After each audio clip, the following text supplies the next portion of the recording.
Assalamualaikum students, how are you? I hope you are fine. Today we will discuss about conjunction. What is conjunction? At first I will tell you about what is the meaning of conjunction. Conjunction दो word से मिलकर बना है को and junction, ठीक है। तो junction conjunction जो होता है वो एक वर्ड होता है, ठीक है, जो ज्वाइन करता है टू वर्ड्स को, ठीक है। A conjunction is a word that joins two words या फ्रेजेस या क्लॉजेस टुगेदर, यानी कि दो वर्ड्स को, फ्रेजेस को या फिर क्लॉजेस को एक साथ वो जोड़ता है, ठीक है ना। उसको क्या कहते हैं? कंजंक्शन कहते हैं। It helps connect ideas and make sentences smoother and clear, ठीक है। ये हेल्प करता है कि दो आइडियाज को आपस में कनेक्ट करने में या दो सेंटेंसेस को आपस में कनेक्ट करने में, उनको क्लियर बनाने में, ठीक है, ताकि हमारे लिए पढ़ने में आसानी हो। कुछ एग्जांपल्स हैं यहाँ पे कंजंक्शन की, जैसे एंड, बट, और, बिकॉज, आल्दो, इफ, ठीक है ना। ये सारे कंजंक्शन होते हैं, ठीक है। जिस तरह के एग्जांपल सेंटेंसेस अगर हम देखें, Ali and Ahmad are friends, ठीक है। यहाँ पे देखिए कंजंक्शन क्या है? एंड, ठीक है। यहाँ पे मैंने जो आपको एग्जांपल बताई हैं, एंड जो है ये कंजंक्शन है, ठीक है। अब अली और अहमद, ये, ठीक है ना, दो वर्ड्स दिए हुए हैं, ठीक है। इनके दरमियान में एंड लिखा हुआ है, ठीक है। यानी कि अली और अहमद को जो जोड़ रहा है आपस में, ठीक है, वो एंड है, यानी कि वो कंजंक्शन है। Ali and Ahmad are friends, अगर हम एंड निकाल दे तो कोई सेंटेंस प्रॉपर नहीं बनता, तो सेंटेंस को क्लियर बनाने के लिए हम कंजंक्शन का यूज करते हैं। अब देखिए, she stayed home because she was sick, ठीक है। अगर हम इतना सा सेंटेंस लिखे, शी स्टेड होम, ठीक है, उसने होम स्टे किया, है एक सेंटेंस हो गया, ठीक है। उसके बाद अगर हम ये इतना सा सेंटेंस देखें, बिकॉज के बाद वाला शी वाज सिक, ठीक है ना, ये एक सेंटेंस हो गया। लेकिन अगर हमने दोनों फिक्रों को, यानी कि दोनों सेंटेंसेस को आपस में जोड़ना है, ठीक है ना, उसकी एक रीजन बतानी है, ठीक है ना, तो हमने क्या करेंगे कि शी स्टेड होम, उसने होम में जो स्टे किया, क्यों किया? बिकॉज का मतलब होता है रीजन बताने के लिए हम इसको यूज करते हैं, यानी कि बिकॉज, क्योंकि शी वाज सिक, वो होम स्टे उसने किया क्योंकि वो बीमार थी, ठीक है। तो अब हमने जो है दोनों सेंटेंसेस को, आइडियाज को आपस में कनेक्ट करने के लिए, जोड़ने के लिए कंजंक्शन का यूज किया, यानी कि बिकॉज का यूज किया। अब देखिए टाइप्स ऑफ कंजंक्शन में आपको टाइप्स बताऊंगी कंजंक्शन की कुछ। There are three main types of conjunction: coordinating conjunction, subordinating conjunction and correlative conjunction, ठीक है। फर्स्ट पे हम पढ़ेंगे कोऑर्डिनेटिंग कंजंक्शन को। कोऑर्डिनेटिंग कंजंक्शन क्या है जी? तो स्टूडेंट्स, कोऑर्डिनेटिंग कंजंक्शन ज्वाइन करती है टू वर्ड्स को, ठीक है, फ्रेजेस को, इंडिपेंडेंट क्लॉजेस को। मैंने आपको बताया था इंडिपेंडेंट क्लॉजेस क्या होते हैं, जो सब्जेक्ट और वर्ब से मिलकर बनते हैं, यानी कि जो सब्जेक्ट भी रखते हैं और वर्ब भी रखते हैं और एक कंप्लीट सेंटेंस बनाते हैं।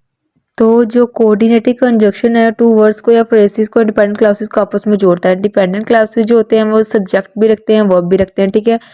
यानी कि वो सब्जेक्ट और वर्ब से मिलकर बनता है कि इंडिपेंडेंट क्लाउज, जो अपने आप में एक कंप्लीट सेंस रखता है, यानी कि एक सेंटेंस की हमें पूरी प्रॉपर तरीके से समझ आती है, इसको कहते हैं इंडिपेंडेंट क्लॉजेस, ठीक है। अब देखिए डेट आर इक्वल इंपॉर्टेंस, जो इंपॉर्टेंट होते हैं, यानी कि इक्वल होते हैं इंपॉर्टेंस में भी। The easiest way to remember this is FANBOYS, ठीक है। यानी कि जो जितने भी कोऑर्डिनेटिंग कंजंक्शन है ना, ये यहाँ पे लिखे हुए हैं, ठीक है। अब इनको याद रखने का जो इजीएस्ट तरीका है ना, आसान तरीका है, वो क्या है? Fan voice. आप फैन वॉइस को याद कर लें जिस तरह के एफ से फॉर, ए से एंड, एन से नोर, बी से बट, ओ से और, येट, वाई से, एस से सो। तो फैन वॉइस को याद कर ले तो आपको सारे कोऑर्डिनेटिंग कंजंक्शन याद हो जाएंगे, ठीक है ना। तो ये सारे कोऑर्डिनेटिंग कंजंक्शन है जो ज्वाइन करने के लिए वर्ड्स को, फ्रेजेस या इंडिपेंडेंट क्लॉजेस जो होते हैं दो, उनको आपस में ज्वाइन करने के लिए हम कोऑर्डिनेटिंग कंजंक्शन का यूज करते हैं, यानी कि ऐसी फिक्रे जो कंप्लीट सेंस दे रहे हैं उनको आपस में ज्वाइन करने के लिए, कोई भी दो वर्ड्स जिनको हमने ज्वाइन करना है, ठीक है ना, तो उनके लिए हम यह क्या यूज करते हैं? कोऑर्डिनेटिंग कंजंक्शन का। एग्जांपल्स देख लें, आपको बताती हूँ मैं। She likes T and coffee, अगर हम लिखें शी लाइक्स टी कॉफी तो एक प्रॉपर सेंटेंस नहीं बनता, ठीक है ना।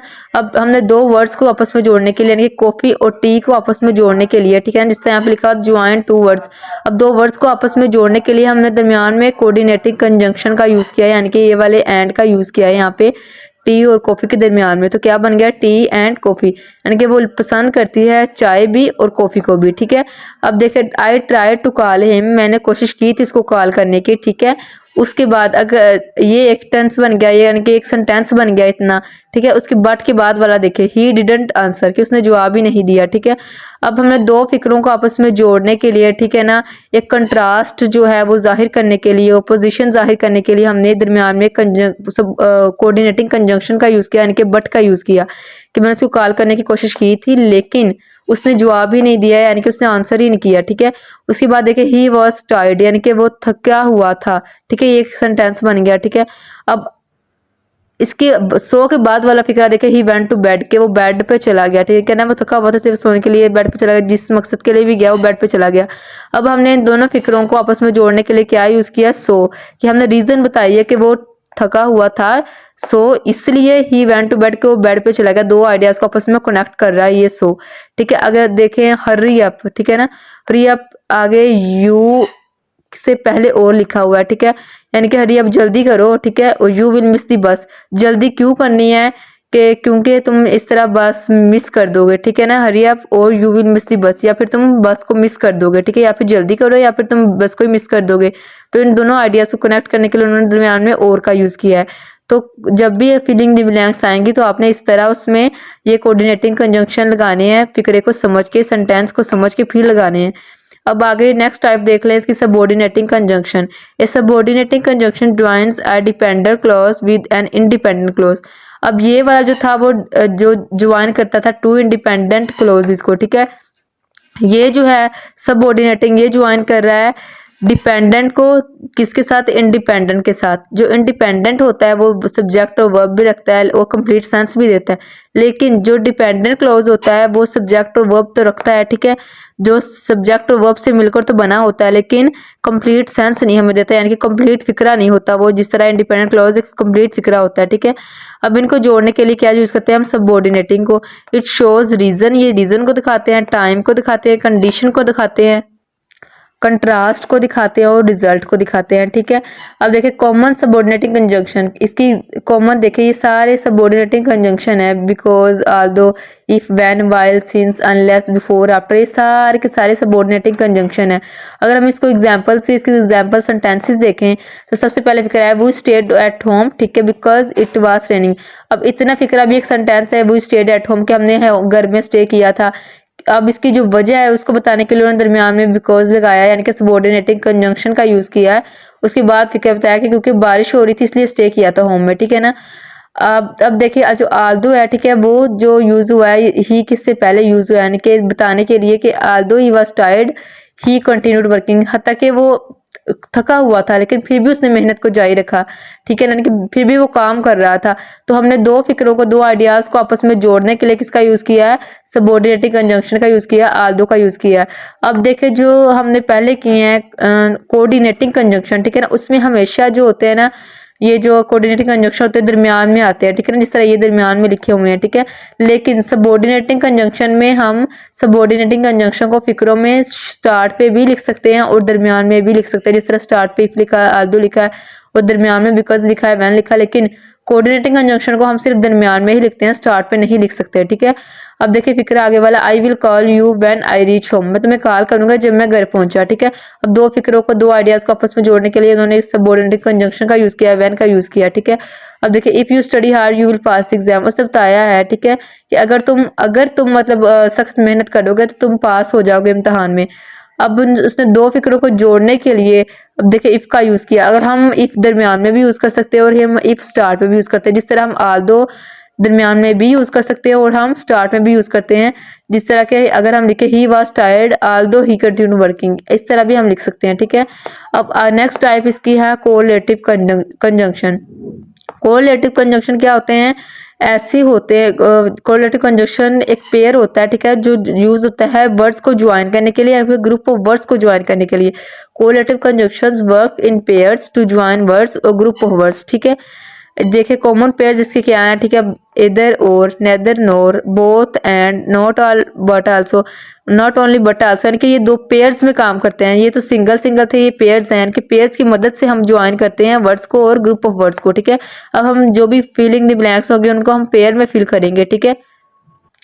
अब देखें ये जितनी एग्जाम्पल है इसकी, कि यू कम विद अस और स्टे एट होम, इधर यू कम विद अस और स्टे एट होम, ठीक है। ये सारे जहाँ पे दो पेयर्स यूज हुए हैं इधर और, ठीक है ना, ये है कोरिलेटिव कंजंक्शन, ठीक है ना। इसमें देखें उसने कहा कि तुम घर में रहोगे, ठीक है, तुम घर में रहोगे हमारे साथ आओगे, ठीक है। तो उसने उस दोनों आइडियाज को आपस में कनेक्ट करने के लिए किसका यूज किया, पेयर का यूज किया, वर्ड्स के पेयर का यूज किया, यानी कि एदर और का यूज किया, either you come with us, और स्टे एट होम। ठीक है, अब देखिए नेक्स्ट वाला फिक्र है, both Ali and Ahmad are playing cricket. ठीक है, अब इसमें जो है ये जो बोथ लिखा हुआ है, इस पे जो बोथ लिखा हुआ है ये बोथ, ठीक है, ये जो बोथ लिखा हुआ है ये वाला, ये बोथ जो लिखा है ये वाला, और जो एंड है ये दो पेयर्स हैं। ठीक है ना, ये दो पेयर्स हैं, कोलेटिव कंजंक्शन के पेयर्स हैं। Both Ali and Ahmad are playing cricket के दोनों, उन्होंने बताया कि दोनों यानी कि अली अहमद दोनों ही खेल रहे थे क्रिकेट। ठीक है, अब नेक्स्ट फिक्रा देखे, she is not only intelligent, कि सिर्फ वो जहीन ही नहीं है बट आल्सो हार्ड वर्किंग, वो मेहनती भी है। यानी कि दो फिक्रों को, दो आइडियाज को उन्होंने आपस में कनेक्ट किया है पेयर ऑफ वर्ड्स के जरिए, किसके जरिए, कोलेटिव कंजंक्शन के पेयर के जरिए। ठीक है, नॉट ओनली बट के जरिए उन्होंने दो आइडियाज को कनेक्ट किया है, बताने के लिए, एक्सप्लेन करने के लिए, फिक्रे को क्लियर बनाने के लिए कि वो सिर्फ इंटेलिजेंट नहीं बल्कि वो हार्ड वर्किंग भी है। ठीक है, अब नेक्स्ट फिक्रा देख रहे हैं, neither the teacher nor the students were present, ना तो टीचर प्रेजेंट थी ना ही स्टूडेंट प्रेजेंट थे। अब दोनों को, फिक्रों को, सेंटेंस को अगर हम इतना देखें तो कंप्लीट वो बनाते ही नहीं है सेंस। अगर हम कहें नेदर द टीचर, ठीक है, इतना तो फिक्रा बनता ही नहीं, कोई सेंस ही नहीं बनती, इसलिए उन्होंने इसको जोड़ने के लिए, दूसरे आइडिया के साथ प्रॉपर बनाने के लिए उन्होंने नोर का यूज किया कि neither the teacher nor the students were present, यानी कि दो आइडियाज को जोड़ के वर्ड्स को क्लियर और सेंटेंसेस को क्लियर बनाते हैं। ठीक है, उसके लिए हम कोलेटिव कंजंक्शन का यूज करते हैं पेयर्स के अंदर। अब प्रैक्टिस एक्सरसाइज हम करते हैं ताकि हम मजीद वाजिया हो जाए कि कैसे हमें पेपर में आते हैं, हम कैसे उसको सोल्व करने होते हैं सारे। अब ये फिल इन दी ब्लैंक्स देखे, ठीक है, read paragraph and fill in the correct conjunction. ऐसे ही आपको पेपर्स में आ सकता है, पेपर्स में आपसे पूछ सकते हैं कि पैराग्राफ को रीड करें और फिल करें सबऑर्डिनेटिंग कंजंक्शन को, या फिल करें कोलेटिव कंजंक्शन को, या फिल करें कोऑर्डिनेटिंग कंजंक्शन को। ठीक है ना, कुछ भी आपसे पूछ सकते हैं। अब देखिए मैंने सारे कंजंक्शन को इसके अंदर ही कर दिया, पैराग्राफ के अंदर ही, ताकि आपकी प्रैक्टिस हो जाए सब कंजंक्शन की। ठीक है, अब देखिए Ali wanted to go to the park, ठीक है, या फिक्रा पूरा हो गया पार्क। ठीक है, उसके बाद उन्होंने फिल इन दी ब्लैंक्स छोड़ी है, ठीक है ना, प्रैक्टिस के लिए। फिर उसके बाद किया इट स्टार्टेड रेनिंग हैवीली। अब हमने सोचना कि यहाँ पे कंजंक्शन कौन सा यूज होना है, कोऑर्डिनेटिंग होना है, सबऑर्डिनेटिंग होना है, या कोरिलेटिव यूज होना है। ठीक है, अब देखिए Ali wanted to go to the park, Ali चाहता था पार्क जाना, लेकिन फिर क्या हुआ, बारिश शुरू हो गई, यानी कि तेज बारिश शुरू हो गई। तो हम यहाँ पे क्या लिखेंगे, ये हमने खुद डिसाइड करना है, क्योंकि ये फिक्र ऐसा है कि अली पार्क जाना चाहता था लेकिन बारिश शुरू हो गई, तो इसलिए हमने इसको रीजन भी बतानी है कि चाहता था जाना लेकिन फिर गया क्यों नहीं। तो रीजन बताने के लिए हम क्या यूज करते हैं, बट। ठीक है ना, तो यहाँ पे क्या आ गया, बट आ गया, but it started raining heavily. ठीक है ना, उसके बाद है he decided to stay at home. ठीक है, इसके आगे ब्लैंक दी हुई है, उसके बाद लिखा है रीड हिज फेवरेट बुक। ठीक है ना, उससे फैसला किया था स्टे करने का होम। ठीक है, उसके बाद आइडिया को जोड़ने के लिए फिर उसने स्टे क्यों नहीं किया, उसने क्या किया, अगर उसने स्टे किया होम में तो हमने इसके यहाँ पे क्या यूज किया, एंड, यानी कि दो आइडियाज को जोड़ा आपस में एंड के जरिए। ठीक है, and read his favourite book. उसके बाद फिर ब्लैंक है, फिर ही यूज हुआ he was a little disappointed. अब मैंने आपको बताया था कि जब कभी भी कोऑर्डिनेटिंग कंजंक्शन स्टार्ट में यूज नहीं होती, फिक्रे के स्टार्ट में कौन सी यूज होती है, सबऑर्डिनेटिंग कंजंक्शन। ठीक है ना, अब हम यहाँ पे सबऑर्डिनेटिंग कंजंक्शन का यूज करेंगे, आल्दो का यूज करेंगे। ठीक है ना, ALTHOUGH, ये क्या हुआ, आल्दो। ठीक है, आल्दो का यूज करेंगे। He was a little disappointed, हत्ता के वो कुछ डिसअपॉइंटेड था। ही सून बिकम हैप्पी, लेकिन वो जल्दी ही खुश भी हो गया था। ठीक है, he sister asked him to play, इसकी बहन ने से पूछा खेलने के लिए गेम। उसके बाद देखिए ब्लैंक फिर आ गई है, इसमें भी कोई कंजंक्शन यूज होनी है, ही एग्रीड। उसकी बहन ने से पूछा कि हम खेलें कोई गेम। ठीक है ना, डैश ही एग्रीड। ठीक है ना, तो हमने इसकी रीजन बताने कि फिर वो एग्री क्यों हुआ था। ठीक है ना, इसलिए हमने क्या लिख दिया यहाँ पे, सो इसकी सिस्टर ने क्या कहा था, गेम खेलो, इसलिए वो एग्री हो गया। ठीक है ना, सो ही एग्रीड। आपने सेंटेंसेस को पढ़ना है, पैराग्राफ को अच्छी तरीके से पढ़ना है, आपने उसकी ट्रांसलेशन करना है, किस तरह फिक्रे बन रहे हैं, क्या उसका मीनिंग बन रहा है, फिर उसको लिखना है कि उसमें कौन सी कंजंक्शन यूज होनी है। दे प्लेड टुगेदर, ठीक है ना, उन्होंने इकट्ठा खेला। Enjoyed the evening. अब इन दोनों आइडियाज को आपस में जोड़ने के लिए क्या यूज करेंगे हम, एंड का, यानी कि दो सेंटेंसेस और आइडियाज को आपस में जोड़ने के लिए एंड का यूज किया हमने कि दे प्लेड टुगेदर, उन्होंने इकट्ठे खेला, एंड एंजॉयड द इवनिंग, और जो इवनिंग है उसको एंजॉय किया। ठीक है ना, अब हमें क्लियर समझ आ रही है कि यहाँ पे हमने रीजन बतानी थी कि क्यों अली जाना चाहता था पार्क, फिर क्यों नहीं गया, तो हमने रीजन बताने के लिए बट का यूज किया। ठीक है ना, उसके बाद जो है हमने यूज किया decide to stay at home and read his favourite book.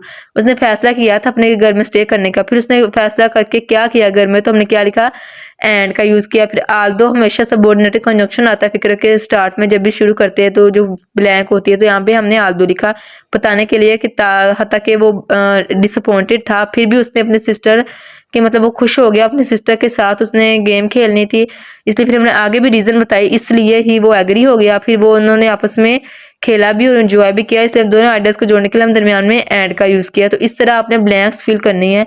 तो यही लेक्चर था कंजंक्शन का, यानी कि इसकी 3 टाइप्स है, सबऑर्डिनेटिंग, कोऑर्डिनेटिंग और कोरिलेटिव कंजंक्शन। इसी के जरिए हम सारी ब्लैंक्स फिल करते हैं। अब देखें इस सारे पैराग्राफ में आपसे ये पूछा जा सकता है कि इसमें सिर्फ कंजंक्शन को हाईलाइट करें, सिर्फ सबऑर्डिनेटिंग कंजंक्शन को हाईलाइट करें, सिर्फ कोऑर्डिनेटिंग कंजंक्शन को हाईलाइट करें, ठीक है। तो इसमें क्या क्या यूज कंजंक्शन है, बट है, एंड है, आल्दो है, सो है, एंड ये सारे कंजंक्शन है। इसमें सबऑर्डिनेटिंग कंजंक्शन कौन सी है, ठीक है, इसमें और कोऑर्डिनेटिंग कौन सी है और कोरिलेटिव कौन सी है। कोरिलेटिव तो इसमें कोई भी कंजंक्शन यूज नहीं हो रही, क्योंकि कोरिलेटिव को जो होती हैं पेयर्स में होती हैं, इस तरह पेयर्स में, उसमें कोई पेयर्स में नहीं है, इसलिए इसमें कोरिलेटिव यूज ही नहीं हुई।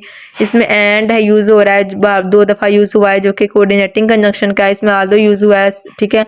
इसमें जो हुआ है एसओ यूज हुआ है, ये भी कोऑर्डिनेटिंग कंजंक्शन का है, ठीक है। तो इसमें जो बी यूज हुआ, बट यूज हुआ है, यानी कि ये भी कोऑर्डिनेटिंग कंजंक्शन का। तो हमने मिलजुला के जो मिलके ये दोनों हमने फिक्रे को हल किए हैं सारे पैराग्राफ को। तो ये सबऑर्डिनेटिंग और इसमें कोऑर्डिनेटिंग कंजंक्शन का यूज किया गया है, जो कि सारे कंजंक्शन की ही टाइप है। तो इसी तरह आपने ब्लैंक्स को फिल करना है। जज़ाकल्लाह।